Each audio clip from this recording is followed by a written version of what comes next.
Hey guys, Hasselman back at it once again with a brand new video for you, and welcome back to episode 12 of our MotoGP 15 Career Mode Let's Play. Last time out, we made our Moto2 debut with the Private Harrison team, or Dre Nation team I should say, and somehow he actually won both rounds on the Tech 3. I don't know how that happened. I can't lie, I really like the Moto2 bike in this year's game. It just clicked with me immediately. And I have to give a lot of credit to a friend of mine on the show, Mr. Jake Callahan. I know you're watching. Hi, Jake. Who said, you know, if you're this good on the Tech 3, why bother spending money on a Calex? And I think he's right. I genuinely think he's right. I mean, looking at how the Moto2 chassis are like 600k, and then if you buy one of them, you've got to think about, I mean, they stick you on the GP14 to start off, the ART bike for MotoGP, and then it's 900,000 for anything better than that. So, I mean, you're going up to 1.2 million by the time you get to the end. That's crazy. So, why am I bothering, really, with the whole idea of buying a top Moto2 bike when I'm clearly good on what I've got right now? I can challenge for the championship, and I can save my credits for MotoGP. I think that's a great idea, so shout out to Jake on that one. Next, in the meantime, we take the MotoGP crazy train over to Argentina for round 3. But, just a couple of things I want to get out there as well. Thanks to everybody that watched the Motorsport 101 segment. I'm surprised it's got over 500 views. I did not think it would do that well. I know a lot of people have been asking for a return of Dre TV. My response to that is, I've not really had very much to talk about in recent months. There's not been any really great, big, overarching F1 topics that have really been worth talking about for me in recent weeks. So I've just kind of really just got on with, you know, focusing on MotoGP content and Formula 1 content, especially given that the MotoGP episodes of Dre TV nobody was watching anyway. So I might as well talk about them here instead, where people I know will watch. So when you take the MotoGP out of the equation, I know a couple of people have been asking me to talk more about IndyCar. I'm going to have a full season review of IndyCar in about 3 weeks' time. So don't worry, there's more coming with MotoGP. Also with IndyCar, I should say. And yeah, I wouldn't worry too much at the moment about that. So yeah, it's a situation where I wouldn't worry too much about things like that. So thanks everyone for watching. I'm going to try and maybe get 2 or 3 of those segments out per episode of the podcast.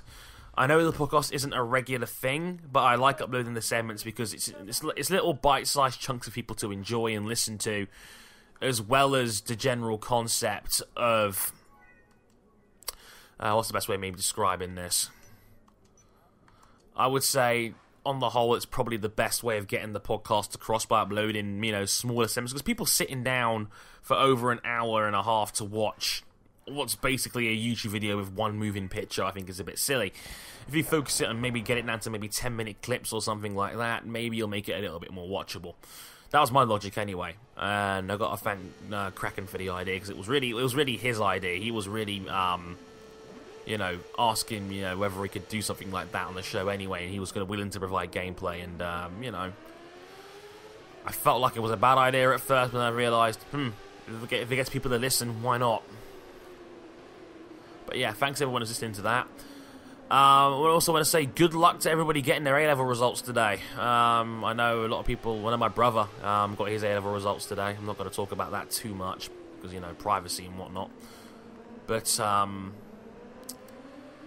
yeah, I wish you guys all the luck in the world. I hope your grades worked out great, and I hope if you are moving on to uni this year, best of luck in the future. I really hope it works out for you. And if you're at home right now and your results didn't work out too great, take it from me. I was a guy that got a D, an E, and 2 U's at AS level. Whoa, that was a bit of a mistake. Yeah, I got a D, an E, and 2 U's at AS level. Seriously. Like, do not be at home beating yourself up right now. You can still salvage it. Seriously. What I did was I had a D and E and 2 U's at A level because, frick sake, Nakagami. What I'm saying is that. So what I'm saying here is basically, when I did my one of my AS levels, I was doing maths, business, ICT, and chemistry. I don't know why in God's name I took chemistry. I never did triple science in high school, so it was just like, well, why are you taking something you've never studied for before properly? And trust me, I don't get why I did that either, to be honest with you. Whoa! Just completely lost the front end.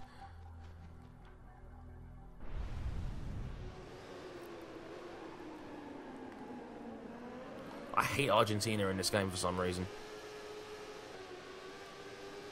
But yeah, what I'm saying is that I dropped chemistry because I got a U.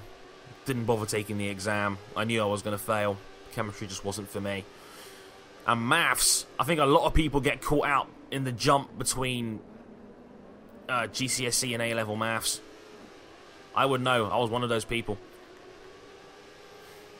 I got an A on my GCSE in maths without the coursework getting involved. Like, second time around in A-levels, I was terrible at maths. The jump is so high. And my maths teacher warned me going into that exam hall that you know, or the start of my A-levels, that if you got a B at GCSE maths, you're going to be in for a fight. I didn't believe him. He was right. That was my own arrogance as a kid more than anything else.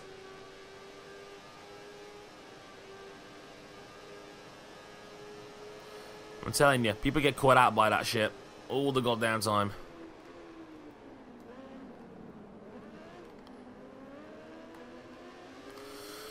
But yeah, good luck everybody. I hope it worked out for you guys. And you know, like I said, if it didn't work out for you today, don't worry about it. Don't ever let the letters of a piece of paper define you. I know it sounds really corny to say this every year, but it really is true that, you know, your life is not over if you don't get good A-levels. Take it from me. If anything, I think we live in a world today now where it's not more about... God, I keep buckling on that fucking corner. I think it's more about who you know than what you know these days. At least that's in my opinion. But let's talk a bit of MotoGP, and obviously we had the Indianapolis Grand Prix this past weekend, and my God, what a race. Whoa. Hang on a minute. My TV is seemingly... There you go. Sorry about that, my TV... What is going on here?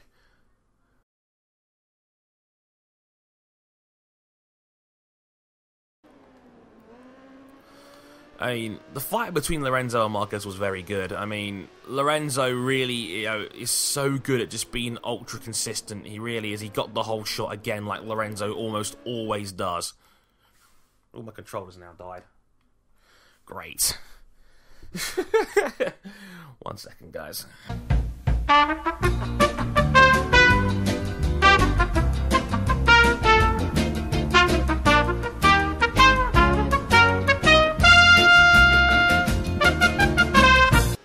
But yeah, as I was saying, sorry about that, again, more technical diffs. But, on the whole, I mean, Lorenzo was faster than I thought it was going to be around there. I mean, it's a testament that the Yamaha M1 is just a better bike. So much more of a better bike last year, or compared to last year, and Marquez had to really fight for that one. I mean, Marquez said it himself, he underestimated how fast Lorenzo was, but hey, he still made it look very comfortable in the end. He hung back behind Lorenzo the whole way through, forced Lorenzo to push really hard, set the pace. A pace that Rossi and Pedrosa in third and fourth couldn't keep up with. And then with 3 to go, Marquez pulled the pin and Lorenzo didn't have a response. I mean, it reminds me a lot of what Valentino Rossi did in his prime. And what he was doing was, yeah, he would always follow along, play it safe, watch what his opponent was doing, you know, seek out where he knows he's faster, puts the move on a guy with 2 laps to go, sets the fastest lap of the race and wins. It was a vintage Rossi-esque performance.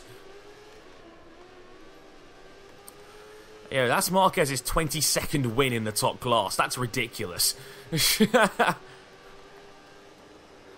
He's only got 4 wins less than Pedrosa does, and Pedrosa debuted in the top class in 2006.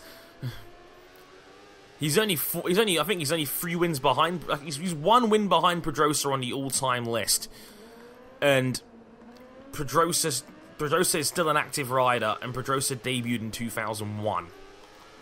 He has 49 wins. Marquez has 48. That's crazy.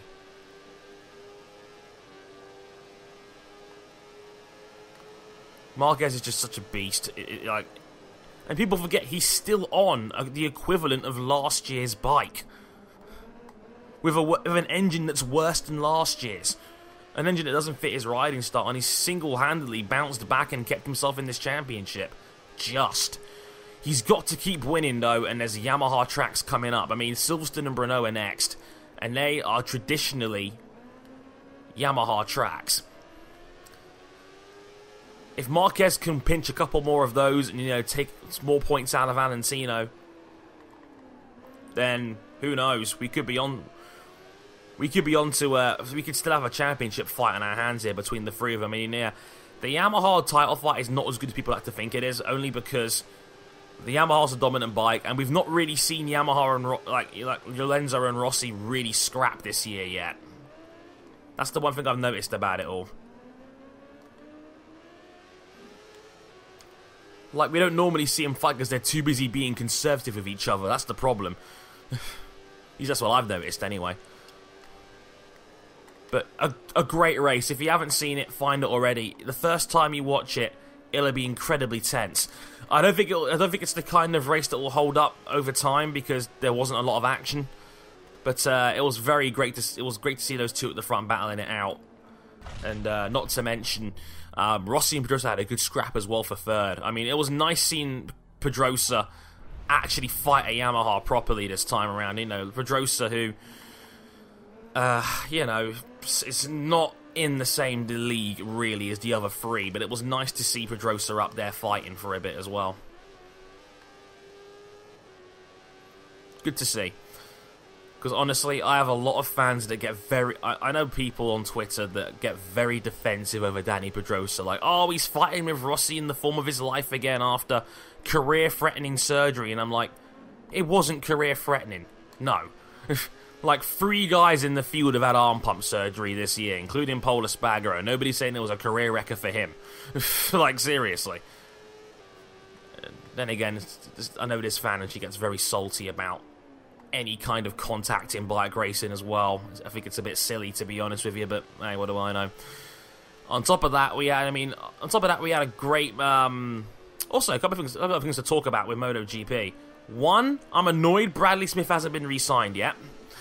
As top satellite rider, you'd think you'd have locked that shit down by now, but no.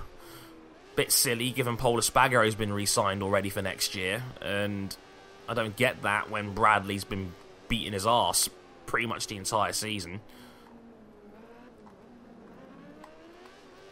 But what do you know? How's that for a bit of power sliding to finish the race off? Well, it wasn't a win. It was P6. But I've never been good around Argentina anyway, so I'll take that. While the podium finishers make their way to Parc Ferme, let's have a look at the final stand. So yeah, oh god, Zarco and me are now joint level with 60 points. Okay. I see how this is. But, yeah, as I was saying,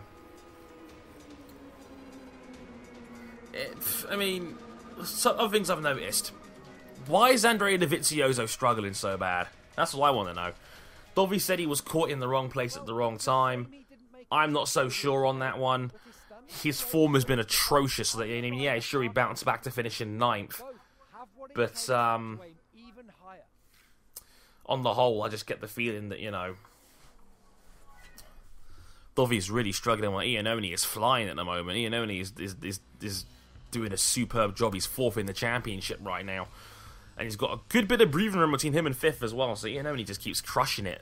And Dovi just keeps struggling. I find it bizarre. Dovi's not finished 3 of his last 6 races since that last podium he got at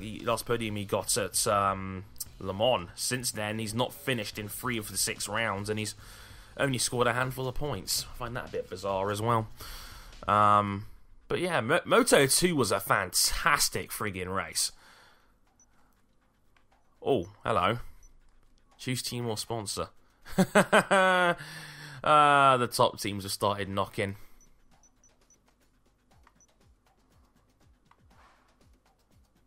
Interesting.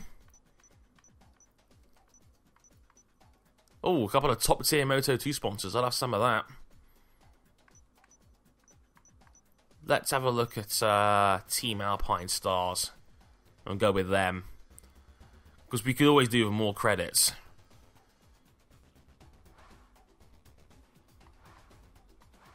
Championship standings so far: Rossi leads Marquez by a point right now. Lorenzo 14 behind. Moto3, Fabio Quartararo leads the championship by 9 points over Efren Vasquez. That's also interesting.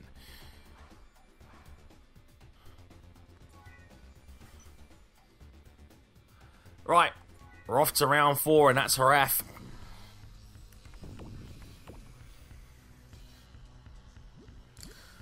We're saying that, oh yeah, Moto2 was crazy. I mean, Alex Rins got his first career Moto2 win. He narrowly beat Johan Zarco for second. Zarco, who just continues to be so consistent, is his 9th consecutive podium. And with that, he extended his championship lead to 71 points.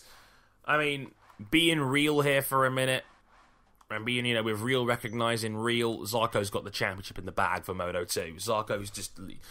Thing is, Zarco is not giving any opponent any chance of breathing room to even close in that gap, and Rabat is not... Rabat's lost the one thing that makes his game so great, and that's consistency. Rabat struggled around Indianapolis. He was never up there challenging up the... He was up there at the front, but he made a couple of big mistakes, and it cost him dearly. You know, it was a race that you had 7 or 8 guys that could have won the race. Like, Rins was in there, Zarco was in there. Hafi Siren was in there for a good while until he fell off on the final lap. Sam Lowes was in there. Frankie Morbidelli was in there. Morbidelli got his first Moto2 podium. Another product of the Sky VR46 Academy. Morbidelli can ride a bike, and I'm glad he kind of atoned for the sins of the Sachsenring, where he was due for a podium, lost the front, crashed it, and then took Rabat out with him. Which was kind of a shame, really, because, you know, he's been really good, Morbidelli, this year, and... You know, he's looking like he could be a top-tier player in Moto2 next year.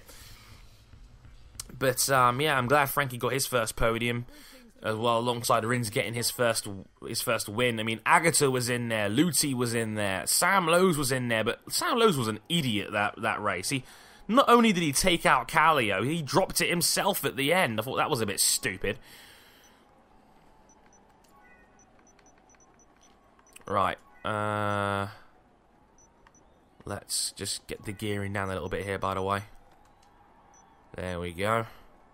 And bike development.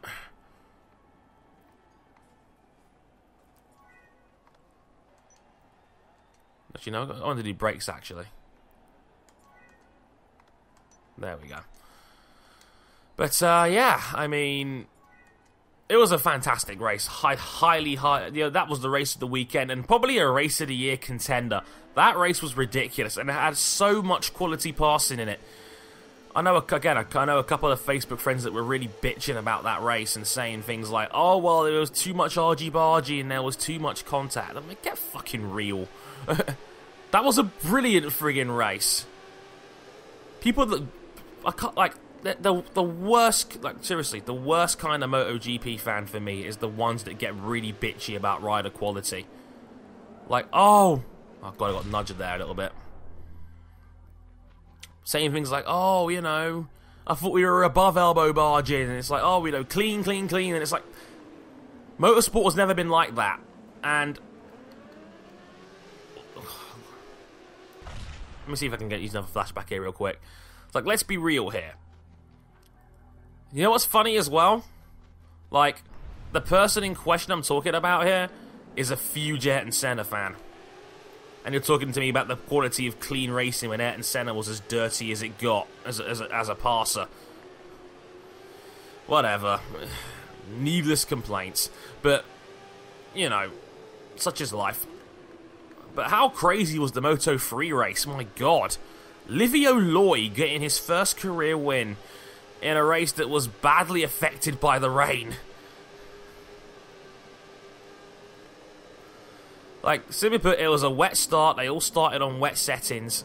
But, whoa, Baldassari went a bit wild there. And so have I. But yeah, what I'm saying is that they started on wet settings. They started on wet settings, and the track dried out really quickly because it was only minor rain. So they all changed in for slick tyres and whatnot.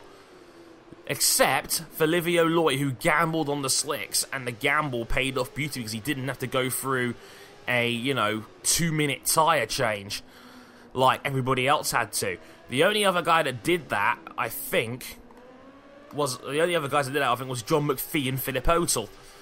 And McPhee gambled, changed his tyres to the slicks, and it worked out, even though he had to take a ride-through penalty for leaving it too late to change his tyres and still being on the grid. It was a very smart move in the sense of, take the penalty, because the penalty... Oh, God, what the fuck, Volga?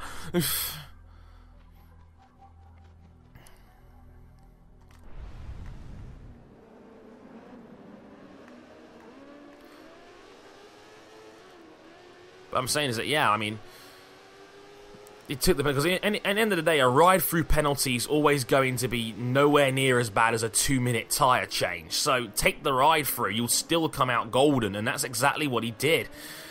So a brilliant play by John McPhee and the Racing Team Germany, who've really struggled this year after they looked very strong in 2014. The team of Vasquez and McPhee was regularly, Vasquez had 2 wins last year, and McPhee was challenging for podiums on occasions too, and was in the leading pack on many occasions as well. So McPhee, I think, finally got the podium he long deserved, and I'm very happy for him that he finally got it, because he's a very good rider, McPhee, and for some reason something has been up with that team all season long. I mean, they traded out Vasquez for Masbu.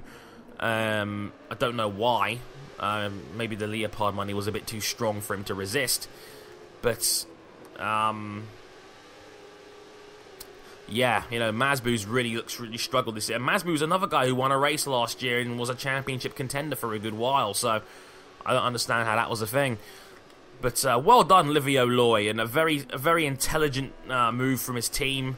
And, Livio Loy rode a very intelligent, disciplined race, which is something he's been criticised for not doing in the past. So, well done, Livio, and well deserved.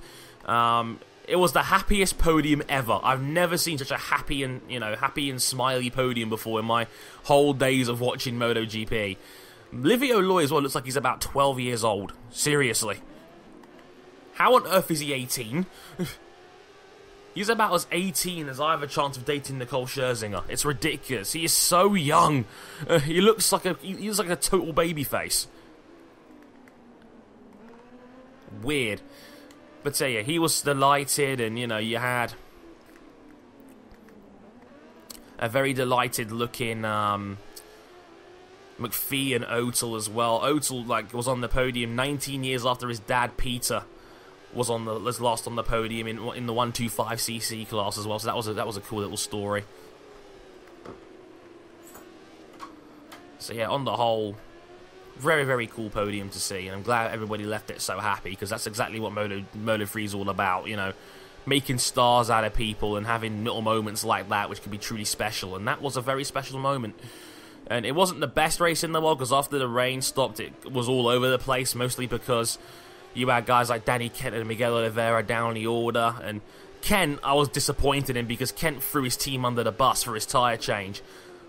And, you never expect a flag-to-flag race in Moto3. They're rare animals. I can understand that the team was a little bit slow in getting Kent out of the pits, but this team has given Kent everything this year. You can't just turn around on him now and stab him in the back and saying, oh, the team let me down on this one. No, they didn't. They did the best they could. Fanati did the same thing, where he just bemoaned at his team in the pits for no good reason.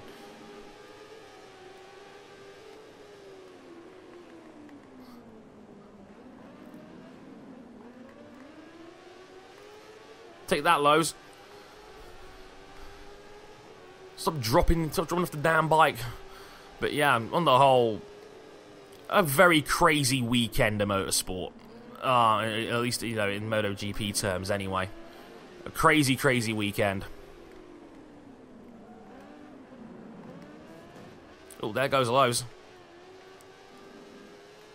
That one wasn't on me. Also, hearing a lot of talk that Fabio Quartararo's going to Leopard next year. Like, Leopard's owner said that, yeah, we're talking to him, but nothing's been confirmed. But, like, Fabio told the Spanish press that he's going to Leopard next year. Now, I find that's an interesting move as well, because, like, he's done 1 year of Estrella Galicia, and he's going to another team, which is basically the same bike. There's a lot of talk that Leopard are going to have a Moto2 team next year with 2 bikes, and they're going to just move Danny Kent up into Moto2 next year. Because, like, Leopard have had an incredible season, and they want to cash in on their recent success.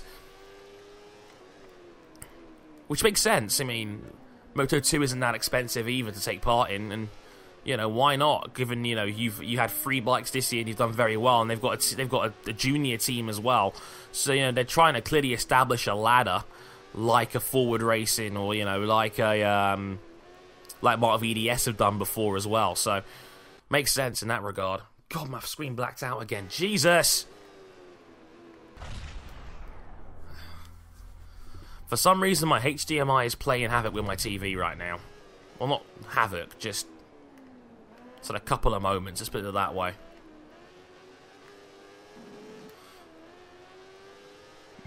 So I try and get my head down now and see. I've got 1 flashback left here, and I don't really want to use it unless I really have to. And I'd like a podium. Jesus, I almost lost it there too.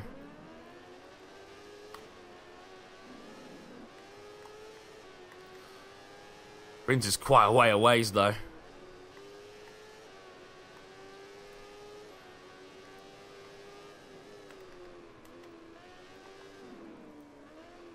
Oh god, went on the grass. No penalty, thank god.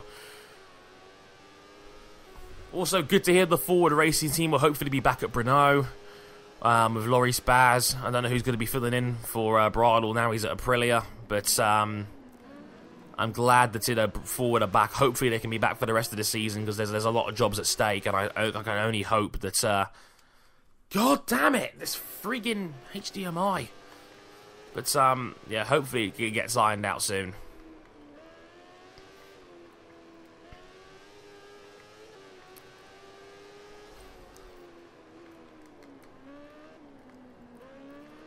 I still got... Who's behind me? It's not Lowe's, because he dropped it. It's not Morbidelli and Luti, because they're in 5th and 6th. Who's behind me, then?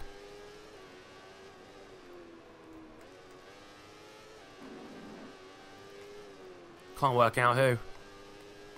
I'll check next time I'm over the line.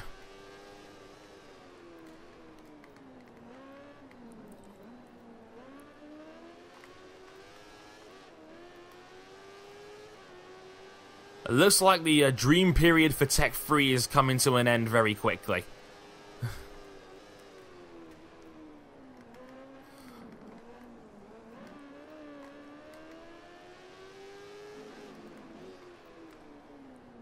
Whoa, whoa, whoa.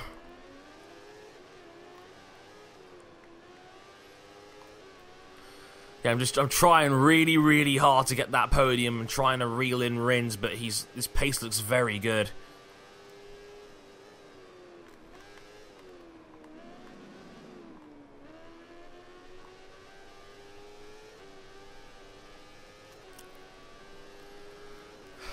I remember that the top 3 are all on Calexes. In fact, it's a Calex majority field.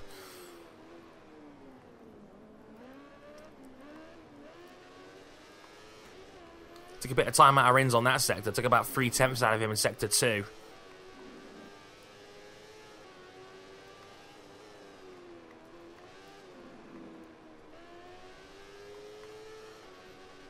I don't know. I'm not talking that much because I'm trying to concentrate now.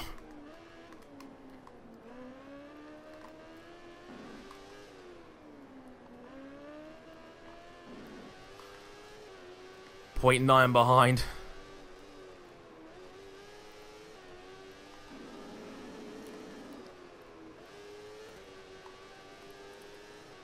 Come on, Dre. You got this.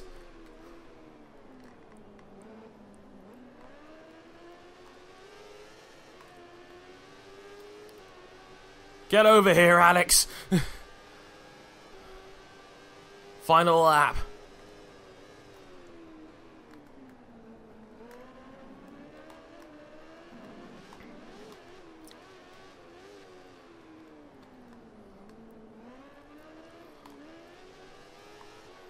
I've never pushed this hard on a Moto2 bike before.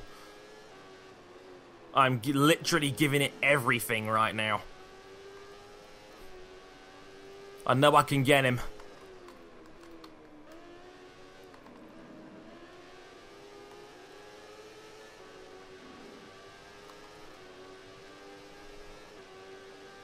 Got a nice toe coming out of the corner.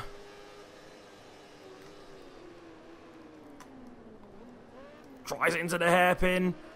Rins tries to switch back, gets it.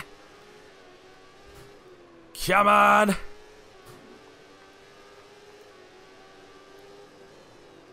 Got half a lap to go here.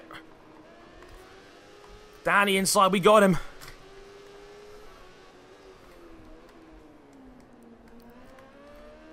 Just got to try and hold on to this now.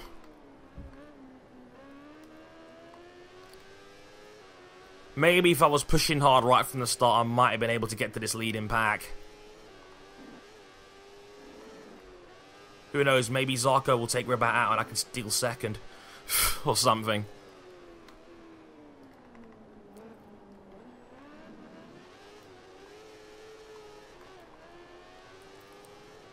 Almost lost the back coming out of the hairpin there. But we get on the podium. That'll do. Oh, I had to push really hard to get that third. Really, really hard. But Rabat takes the win in a photo finish over Zarco. Which is actually good news because he only lost 4 points in the end. Wait a minute, and why does it say that Zarco's up by 9 points? It's happened again! Frigging glitch. This is the worst, I tell you. The absolute worst. Yay, level 50!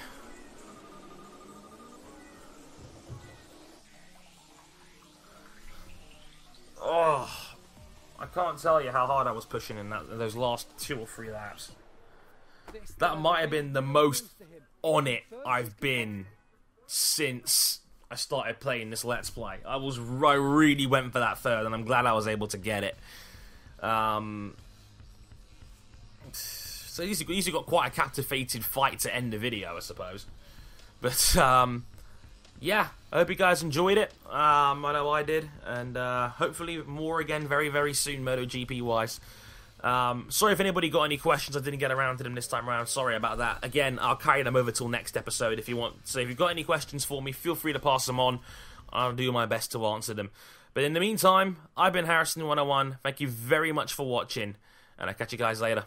Sayonara.